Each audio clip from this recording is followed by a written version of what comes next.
విధ్వంసంతో సాధించేదేమీ లేదనే వాస్తవాన్ని యువత తెలుసుకోవాలని పూర్వ ఉపరాష్ట్రపతి వెంకయ్య నాయుడు పిలుపునిచ్చారు.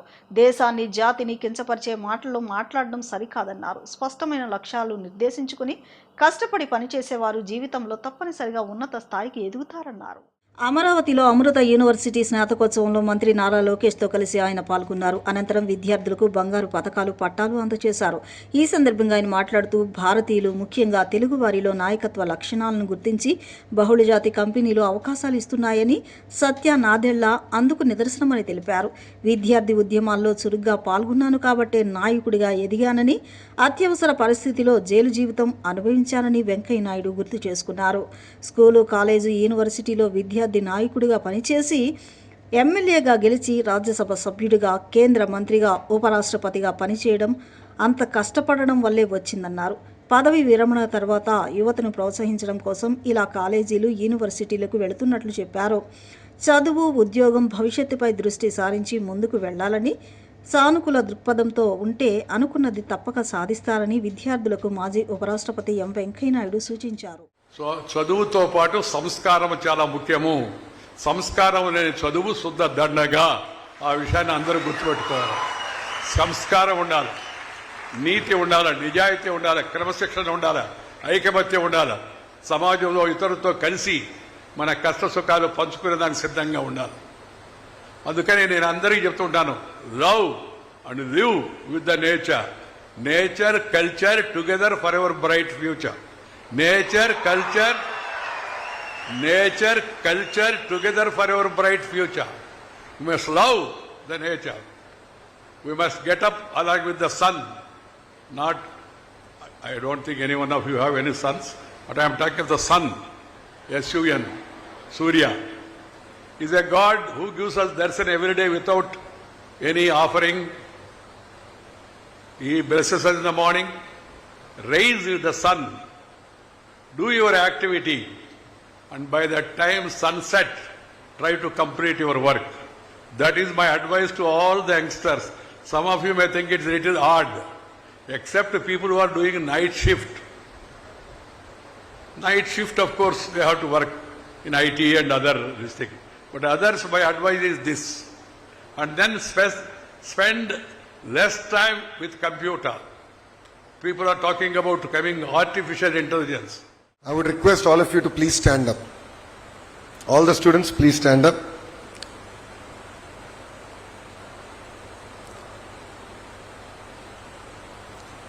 For the students in the back, you should look back. For students in the front, please look to your left. Please look at your parents, your family members, and your teachers. The degree that you have earned today is not merely yours. Your parents sacrificed their comfort for your future. Your family stood by you every step that you have taken, and your teachers who are in front of you have guided you, corrected you, and believed in you. So today they are proud of you, and you are here because of them. So please give them a big round of applause.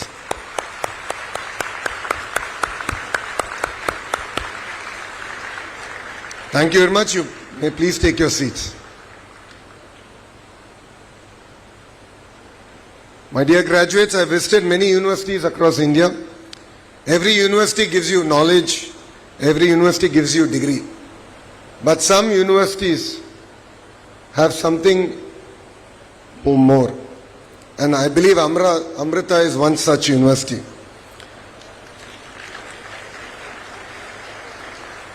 Amrita teaches you to think, lead, and serve.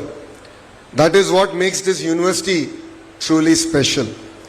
Amrita believes that education is not just building a career, but actually building character. It is about using your knowledge to serve, and serve society through compassion and values. That beautiful vision comes from the revered Amma. Amma once said, if we could transform compassion from mere words to action and a path in society, we would be able to solve 90% of the world's humanitarian problems. I believe that's a very powerful thought. Knowledge gives you skills, technology gives you power, but compassion gives you a sense of purpose.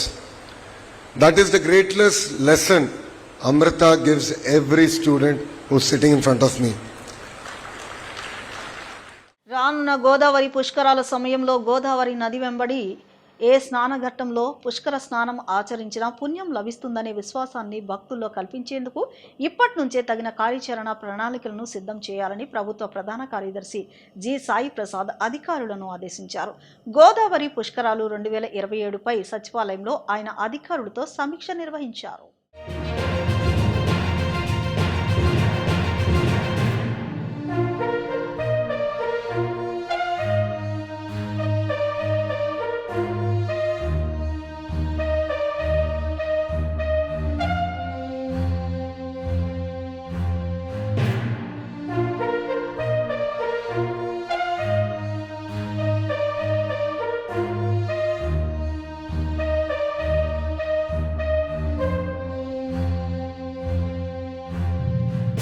Godavari పుష్కరాలు 2027పై బుధవారం సచివాలయంలో ఆయన అధికారులతో సమీక్ష నిర్వహించారు. ఈ సందర్భంగా CS మాట్లాడుతూ గోదావరి పుష్కరాల విశిష్టతను ఏ విధంగా ప్రజల్లోకి తీసుకువెళ్లాలనే దానిపై ఇప్పటి నుంచే ప్రత్యేక దృష్టి సారించాలని అధికారులకు స్పష్టం చేశారు.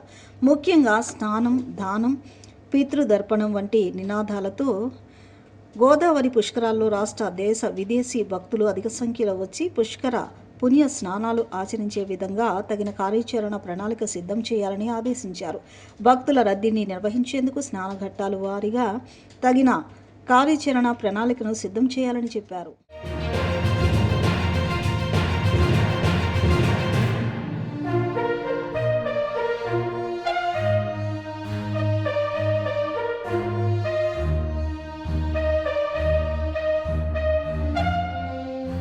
అగ్రిగోల్డ్ బాధితులకు న్యాయం చేసే ప్రక్రియను వేగవంతం చేస్తున్నట్లు రాష్ట్ర ఆహార, పౌర సరఫరాల శాఖ మంత్రి నాదెండ్ల మనోహర్ తెలిపారు. ప్రభుత్వం నియమించిన కేబినెట్ సబ్ కమిటీ సమావేశం అనంతరం మీడియాతో మాట్లాడిన ఆయన సెప్టెంబర్ 15 నాటికి ఆస్తుల వేలం ప్రక్రియను ప్రారంభిస్తామని, ఈ నెలలోనే వేలం విధి విధానాలు ఖరారు చేస్తామని వెల్లడించారు. అగ్రిగోల్డ్ వ్యవహారంలో పూర్తి పారదర్శకత పాటిస్తూ ప్రత్యేక డాష్ బోర్డు వెబ్సైట్ను అందుబాటులోకి తీసుకువస్తామని చెప్పారు. అగ్రిగోల్డ్ డిపాజిటర్లకు నిర్దిష్ట కాల పరిమితిలో న్యాయం చేయడమే ప్రభుత్వ లక్ష్యమని మంత్రి నాదెండ్ల మనోహర్ స్పష్టం చేశారు.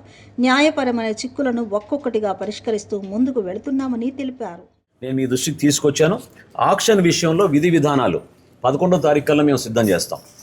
11వ తారీఖు కల్లా గౌరవ మన చీఫ్ సెక్రటరీ గారితో మా సమావేశం పూర్తయిన తర్వాత ఖచ్చితంగా ప్రజలందరికీ కూడా ఏ విధంగా మేము ఆక్షన్ చేయబోతున్నామో ఈ ప్రాపర్టీస్ని, వాటి గురించి ఒక సమాచారం అందిస్తాం. విడతల వారీగా చేసుకుంటూ వెళ్తాం. ఎందుకంటే ఒక లెర్నింగ్ ప్రాసెస్ కూడా దీంట్లో ఉంటుంది. మార్కెట్ రేట్లు గతంలో తీసుకున్న సమాచారం వేరు, ఇప్పుడు ఉన్న వాస్తవ పరిస్థితులు వేరు, చాలా పెరిగినాయి. కాబట్టి ఎక్కువ మంది బాధితులకి మీ వీలైనంత వరకు ప్రభుత్వం నుంచి వెసులుబాటు కల్పించే విధంగా మరొక్కసారి మీ అందరికీ గుర్తు చేస్తున్నా. మా గౌరవ ముఖ్యమంత్రి గారు చెప్పిన మాట, అదేవిధంగా గతంలో రాష్ట్ర ఉప ముఖ్యమంత్రి పవన్ కళ్యాణ్ గారు కూడా బాధితులందరికీ కూడా చెప్పారు. స్పెషల్ కోర్టుల ద్వారా మేము ఇమీడియట్గా వీటిని క్లోజ్ చేసుకుని మీకు న్యాయం జరిగే విధంగా ముందుకెళ్తాం అనే మాట మేము ఇచ్చాం. దానికి కట్టుబడి ఉండి సెప్టెంబర్ 15వ తారీఖు కల్లా ఈ ప్రక్రియ ప్రారంభమై ఖచ్చితంగా ఇందాక హోమ్ మినిస్టర్ గారు కూడా అదే విషయం ప్రస్తావించారు. బాధితులు ఎవరున్నారో వారికి కూడా మేము ఒరిజినల్ డాక్యుమెంట్స్ తీసుకొచ్చి ఆ డాక్యుమెంట్స్ హ్యాండ్ ఓవర్ చేసే విధంగా ఒక ప్రక్రియ ముందుకెళ్ళబోతుంది. రాష్ట్రంలో పెండింగ్లో ఉన్న రహదారి అభివృద్ధి పనులను వేగవంతం చేసి నిర్ణీత గడువులుగా పూర్తి చేయాలని ఆర్ఎండ్బీ శాఖ మంత్రి బీసీ జనార్దన్ రెడ్డి అధికారులను ఆదేశించారు. విజయవాడలో శాఖ పురోగతిపై క్షేత్రస్థాయి అధికారులతో సమీక్ష నిర్వహించిన మంత్రి 2500 కోట్లతో చేపట్టిన 6061 కిలోమీటర్ల రహదారి పనులను వేగవంతం చేయాలని సూచించారు. పనులు త్వరగా పూర్తి చేసే కాంట్రాక్టర్లకు బిల్లులు వేగంగా చెల్లిస్తామని హామీ ఇచ్చారు.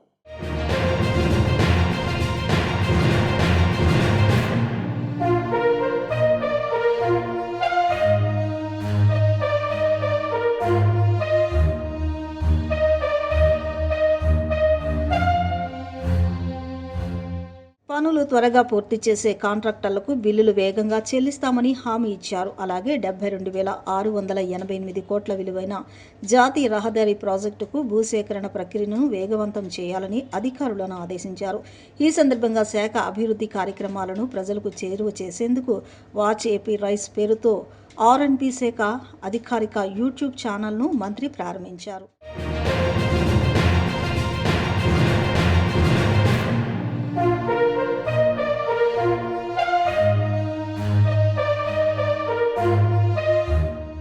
అధికారంలో ఉన్న 5 ఏళ్ల పాటు పొగాకు రైతుల సమస్యలను పట్టించుకొని మాజీ సీఎం జగన్ రెడ్డి ఇప్పుడు రైతుల పరామర్శ పేరుతో రాజకీయ నాటకాలు ఆడుతున్నారని మంత్రి వాసంశెట్టి సుభాష్ తీవ్రంగా విమర్శలు చేశారు.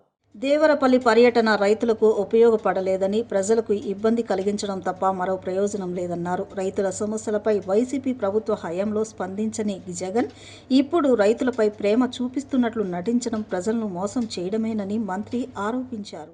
పొగాకు రైతుల్ని ఆదుకోవడం కోసం వాళ్ళ తరపున పోరాటం కోసం వచ్చినట్టు చెప్పుకుంటా ఉన్నారు. అసలు పొగాకు రైతుల గురించి గాని మాట్లాడే నైతిక అర్హత మీకు ఉందా?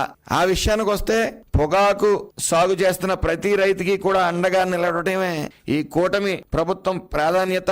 అలాగే మార్కెట్లలో రైతులు నష్టపోకుండా అన్ని విధాలుగా కూడా రక్షణ కల్పించడం కూటమి ప్రభుత్వం లక్ష్యం అని ఎప్పటి నుంచో మనం స్పష్టం చేస్తూ వచ్చాం. రైతుల ప్రయోజనాల కోసం కేంద్ర ప్రభుత్వంతో నిరంతరం సంప్రదింపులు చేసి మార్కెట్ ఎక్కడా కూడా ఇప్పుడు కూడా స్టేబుల్ గా ఉండేలాగా విజయం సాధిస్తానే వచ్చింది కూటమి ప్రభుత్వం. రైతులు నష్టపోకుండా ఉండేందుకు కిలో పొగాక్కి ₹20 చెప్పున ధర లోటు భర్తీ అందిస్తూ కొండంత అండగా నిలిచింది పొగాకు రైతులకి ఈ ప్రభుత్వం. రాష్ట్ర ప్రభుత్వం సమన్వయం చేసుకుంటూ సుమారు 188 కోట్ల ఆర్థిక భద్రతను రైతులకి అందుబాటులో తీసుకురావడం జరిగింది. రాష్ట్ర చరిత్రలో ఎన్నడూ లేని విధంగా సుమారు 29 కోట్ల కిలోలు పొగాకుని కొనుగోలు చేయాలని దృఢ నిశ్చయంతో ఉంది ఈ ప్రభుత్వం. అలాగే బ్రైట్ రకాన్ని 240, మీడియం రకానికి ₹190, లో గ్రేడ్ కి ₹110 కంటే తగ్గకుండా వ్యాపారులతో చర్చించి రైతులకు గిట్టుబాటు ధర దక్కేలాగా గట్టి చర్యలు తీసుకోవడం జరిగింది. పొగాకు మార్కెట్ పరిస్థితులను క్షుణ్ణంగా సమీక్షిస్తూ గిట్టుబాటు ధర విషయంలో ఎక్కడా రాజీ పడకుండా ఈ ప్రభుత్వం ఎప్పటికప్పుడు మానిటరింగ్ చేసుకుంటూ ముందుకు వెళ్తా ఉంది. అలాగే పొగాకు మార్కెట్లలో ధరలు పతనంలో నష్టపోతున్న రైతులకు తక్షణమే ఆదుకోవాలని, వారికి సరైన మద్దతు ధర దక్కేలా చర్యలు తీసుకోవాలని కోరుతూ ముఖ్యమంత్రి వర్యులు నారా చంద్రబాబు నాయుడు గారు కేంద్ర వాణిజ్య శాఖకు లేఖ రాయటం జరిగింది. మార్కెట్ లో పొగాకు రకం ఏదైనా సరే కిలో ధర ₹200 కంటే అసలు తగ్గడానికి వీలు లేదని ముఖ్యమంత్రి నారా చంద్రబాబు నాయుడు గారు స్పష్టం చేయడం జరిగింది. అలాగే వేలం కేంద్రాల్లో లో బిడ్ అనే మాటలు వినిపించకూడదని, రైతులు తెచ్చిన ప్రతి పంటని కంపెనీలు ఖచ్చితంగా కొనుగోలు చేయాలని, వెనక్కి పంపడానికి వీలు లేదని గట్టి ఆదేశాలు మన ముఖ్యమంత్రి నారా చంద్రబాబు నాయుడు గారు ఇవ్వడం జరిగింది. ఆషాఢ మాసం సందర్భంగా విజయవాడ పోలీస్ కమిషనరేట్ ఆధ్వర్యంలో ఇంద్రకీలాద్రిపై వెలిసిన శ్రీ కనకదుర్గమ్మకు సంప్రదాయబద్ధంగా ఆషాఢ సారెను సమర్పించారు. పోలీస్ కమిషనర్ ఎస్వి రాజశేఖర్ బాబు దంపతులు, పోలీస్ అధికారులు, సిబ్బంది భారీ సంఖ్యలో పాల్గొని ప్రత్యేక పూజలు నిర్వహించారు. ఈసారి మహిళా పోలీస్ సిబ్బందికి ప్రత్యేక కానుకలు అందించడం కార్యక్రమానికి ప్రత్యేక ఆకర్షణగా నిలిచింది. ఆషాఢ మాసంలో పోలీస్ శాఖ తరపున అమ్మవారికి సారీ సమర్పించడం ఆనవాయితీగా కొనసాగుతోంది. ఇందులో భాగంగా తొలుత పోలీస్ స్టేషన్ ఆవరణలో ముందుగా ప్రత్యేక పూజలు నిర్వహించారు. పోలీస్ కమిషనర్ ఎస్వి రాజశేఖర్ బాబు దంపతులు రావి చెట్టు వద్ద పూజలు చేసి అమ్మవారి ఆశీస్సులు పొందారు. అనంతరం మేళ తాళాల నడుమ పోలీస్ అధికారులు సిబ్బందితో కలిసి శోభయాత్రగా ఇంద్రకీలాద్రికి శ్రీ కనకదుర్గమ్మ ఆలయానికి చేరుకుని ఆషాఢ సారెను సమర్పించారు. ప్రత్యేక పూజలు నిర్వహించి రాష్ట్ర ప్రజలతో పాటు పోలీస్ కుటుంబాలందరూ సుఖ సంతోషాలతో ఉండాలని అమ్మవారిని ప్రార్థించారు. ఈసారి ప్రత్యేకంగా పోలీస్ కమిషనర్ తరపున మహిళా పోలీస్ అధికారులు సిబ్బందికి అమ్మవారి గాజులు, పాకెట్ సైజ్ చిత్రపటం, జాకెట్ వస్త్రం, కుంకుమ, ప్రసాదం అందజేసి ఆషాఢ సారె మహోత్సవానికి ఆహ్వానించడం విశేషంగా నిలిచింది. దీంతో పెద్ద సంఖ్యలో మహిళా పోలీస్ సిబ్బంది కార్యక్రమంలో పాల్గొన్నారు. ఈ కార్యక్రమంలో డీసీపీలు Srikanth, doctor K Tirumaleshwar Reddy, KGP Saritha, Krishnaprasanna, ABTS Udayarani, G Ramakrishna, ACP NSVK దుర్గారావుతో పాటు పలువురు పోలీసు అధికారులు, సిబ్బంది పాల్గొన్నారు. ఇంద్రకీలాద్రికి చేరుకున్న సిపి దంపతులకు చైర్మన్ బొర్రా రాధాకృష్ణ, ఈవో సీనా నాయక్, వేద పండితులు ఆలయ మర్యాదలతో సాదర స్వాగతం పలికి దగ్గరుండి అమ్మవారి దర్శనం చేయించారు. వేద పండితులు సిపి దంపతులకు ఆశీస్సులు పలికారు.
ఆషాఢ మాసం సందర్భంగా అమ్మవారికి సారె సమర్పించడం పోలీస్ శాఖ తరఫున కమిషనర్ ఆఫ్ పోలీస్ ఈరోజు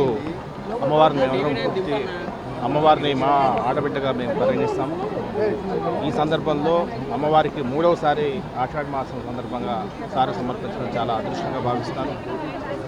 ఎన్టీఆర్ పోలీస్ కమిషనరేట్లో ప్రజలందరూ సుభిక్షంగా శాంతి సౌభాగ్యాలతో అందరూ కూడా విరాజిల్లాలని చెప్పేసి అమ్మవారిని ప్రార్థించడం జరిగింది. త్వరలో మనకి దసరా శరన్నవరాత్రి ఉత్సవాలు కూడా రాబోతున్నాయి. అందులో కూడా ఈసారి చాలా ఘనంగా మనం ఏర్పాట్లు చేస్తాం. పోలీస్ శాఖ ఇప్పుడు కూడా అమ్మవారికి చాలా భక్తి శ్రద్ధలతో పోలీస్ కుటుంబాలు అదేవిధంగా పోలీసు ఉమెన్ కానిస్టేబుల్స్ అందరూ కూడా ఈరోజు అమ్మవారికి సారి సమర్పించడం జరుగుతుంది. సార్ మీ హయాంలో సారి అవ్వడం మీకు ఎట్లా అనిపించింది? 3వసారి ఇది చాలా సంతోషం. ఎందుకంటే ఇది ఒక అదృష్టంగా భావిస్తున్నాను. ఎందుకంటే పోలీస్ కమిషనర్గా రావడం ఒక ఎత్తు అయితే ప్రతిసారి కూడా ఆషాఢ మాసం సందర్భంగా అమ్మవారికి సారి సమర్పించడం, అదేవిధంగా దసరా శరన్నవరాత్రి సందర్భంగా మొట్టమొదటి సారే పోలీస్ కమిషనరే సమర్పించడం అనేది చాలా రోజుల నుంచి ఆనవాయితీగా వస్తుంది. చాలా అదృష్టంగా భావిస్తాను. ఇప్పుడు చిన్న విరామం తీసుకుందాం.